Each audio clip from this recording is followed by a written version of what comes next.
Datorren ikasturteko matrikulazio prozesuak bi atal edukiko da, alde batetik aurre matrikulak eta bigarrena matrikulak. Aurre matrikulak egiteko epea zabalik egongo da maiatzak, 9tik 27. Hau da, 3 astebete edukiko dugu aurre matrikulak egin ahal izateko. Nun egiten dira aurre matrikulak? Ikastetxe baten. Komenigarria izaten da, pentsatu ekitxo horretik, aukera bat baino gehiago, eta lehenengo aukerarako pentsaute dagoen zikloko ikastetxera hurbildu bida, eta ikastetxe horretan egiten da aurre matrikula eta gainontzeko aukeretan jarritako zikloena ere. Horietako batzuk izan daitezke beste ikastetxeen egite pentsaute eukitxe. Horrena ikastetxe berean egiten da. Behin betiko onartuen zerrenda uztailak 14an argitaratuko da, eta esleipen zerrenda horretan ikusi ahalko dugu ze aukerako zikloa onartu oskuen. Esleipen zerrenda argitaratu ondoren, hor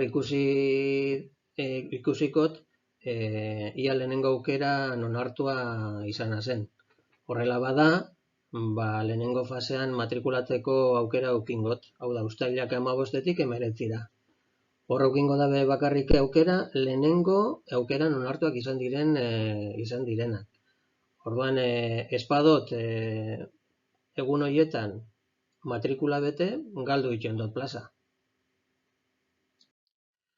Gero, lehenengo fasea amaitu ondoren, barri dobe bigarren bonboan martxan jartzen da, eta beste esleipen zerrenda barri bat argitaratzen da.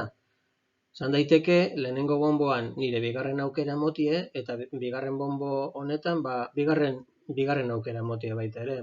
Kasu honetan ezingot, bigarren fase honetan bez, matrikula egin. Ze bigarren fase hau da, barri dobe lehenengo aukeran onartuak izan direna. Gerta daiteke, lehenengo bonboan nire bigarren aukera emotie, baina bigarren bonbo honetan nire lehenengo aukera onartua izan. Orduan, kasu honetan matrikula egiteko aukera eukingo da. Espadot matrikula hori egiten, galdu egiten dut plaza. Bigarren fasean, lehenengo eta bigarren fasean, esleipenak eta egiteko erabili dan irizpide bakarra espediente akademikoa izan da. Baina hirugarren fase honetan, niri adibidez lehenengo fasean emoten bostien nire bigarren aukera, eta bigarren fasean barri dobe nire bigarren aukera ondino matrikulain barik nago, ze lehenengo eta bigarren faseak bakarri lehenengo aukeran onartuak izan direnentzako danez, hirugarren fase honetan egin behar dut, bete behar dut nire matrikula, ez?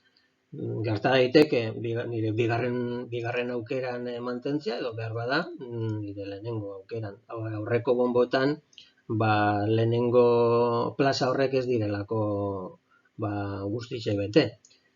Edozein kasutan, bigarren, hirugarren edo laugarren aukerako zikloen matrikula egiteko, hau da, erabili behar dudan fase bakarra, hau da, uztailak 26 edo 27. Bi egun eukingo da honetarako. Eta egun honetan, matrikulak egin behar dabe baita ere, aurre matrikula egin arren, plaza barik gelditu direnak. Horrek be, matrikulak egiteko daukien bide bakarra, egun bi hauetan ikastetxetara hurbildu eta galditu euren gustoko zikloetan ia lekurik daukien. Horrela bada, matrikula egin eta kitxo. Hirugarren fase honetan ez dago irizpiderik plazak eta esleitzeko, orduen hor fase honetan dago danontzako gainontzeko guztitzei matrikula egiteko aukera. Eta beste fase berezi bat egongo da, esoiko fase bat, uztailak 28 eta 29, eta gero irailatik 1-tik urriak 14 baita ere. Baina honetan, nortzuk egiteko matrikulak itxoko aukera ukingo da bien, horre matrikulak egin ez da bienak. Horrek, horre matrikula egin ez arren, ikastetxetara hurbildu, galdetu, ia euren gustoko ziklorentzako plazerik daukien, horrela bada, aurrera, matrikula egin eta listo.